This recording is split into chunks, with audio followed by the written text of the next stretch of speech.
اللہ نے دنیا کی عورت کو بنایا مٹی سے اور جنت کی عورت کو بنایا مشک اور زعفران سے۔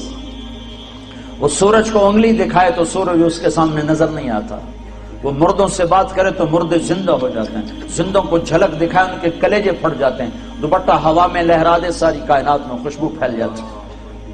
لیکن ایمان والی مٹی والی عورت اگر تقوی اختیار کرے گی تو اس جنت کی حور سے 70,000 گنا زیادہ خوبصورت ہوگی۔ اللہ نے عورتوں کے حقوق رکھے ہیں، یہ ماں کی شکل میں ہو تو میرے نبی کا فرمان ہے کاش میری ماں زندہ ہوتی اور میں عشاء کی نماز کے مصلی پر ہوتا اور میں سورۃ فاتحہ شروع کر چکا ہوتا اور ادھر سے میری ماں مجھے کہتی بیٹا محمد، تو میں اس کی خاطر نماز توڑ دیتا اور میں کہتا جی اماں جان۔ ماں کا حق بتایا۔ اسلام نے تو عورت کو عزت بخشی، عورتوں کا مجمع ان کی نسبت سے تھوڑی بات کر رہا ہوں، اسلام نے تو عورت کو عزت بخشی، مغرب نے تو عزت نہیں بخشی، مغرب نے تو عورت کو پاؤں کا جوتا بنا دیا، ٹیشو پیپر بنا دیا ہے۔ اسلام نے عزت بخشی۔ اس کا پہلا روپ بیٹی ہے، یہ بیٹی کے روپ میں آئے اور اس سے پہلے چلے جاؤ۔ اللہ نے آدم علیہ السلام کو بنایا مٹی اکٹھی کرو، مٹی اکٹھی ہو پانی ڈالو، ڈال گئے، گوندھو، گوندھ گئے، چھوڑ دو، چھوڑ دی، وہ کالی ہو گئی، بلبلے چھوڑنے لگی، پتلا بناؤ، کیسے بنائے؟ ایسے بناؤ، ایسے بناؤ، بنا دیا، چھوڑ دو۔ ننگا پتلا آدم کا 40 سال پڑا رہا، ہوائیں چلتی رہیں، دھوپ پڑتی رہی، خشک ہو گیا، روح ڈالی، کپڑے پہنائے، جنت میں ڈال دیا۔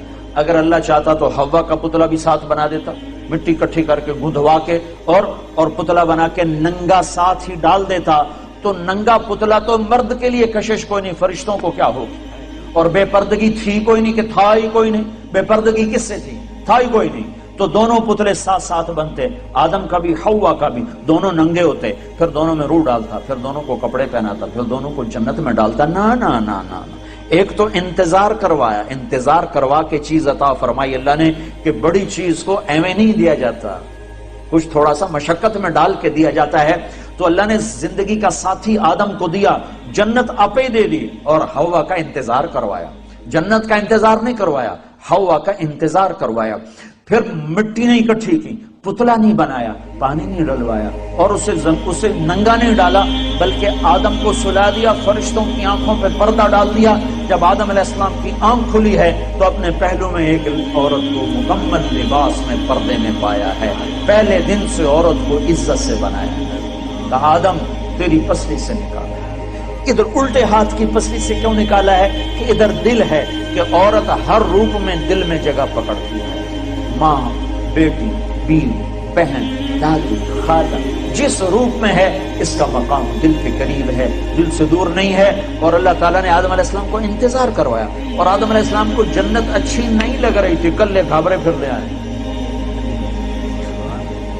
حوا ویکھی تو خوش ہوئے، کہنے کہ یا اللہ کون تیری بیوی؟ آدم علیہ السلام کال کی تھی کون ہے؟ تو اللہ تعالیٰ نے کہا مہر تو ادا کر، مہر تو ادا کر۔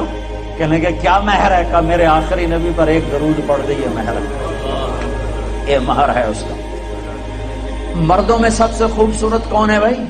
یوسف، یوسف علیہ السلام مردوں میں سب سے خوبصورت ہیں، اور عورتوں میں سب سے خوبصورت ہے اما حوا۔ حوا تمام مستورات جتنی پیدا ہوں گی، جتنی پیدا ہوئی، ان سب میں خوبصورت ترین عورت حضرت حوا ہے۔ پہلے دن عزت سے پیدا کیا، پردوں میں بٹھا کے پیدا کیا اور بیوی بنا کے ساتھ رکھا۔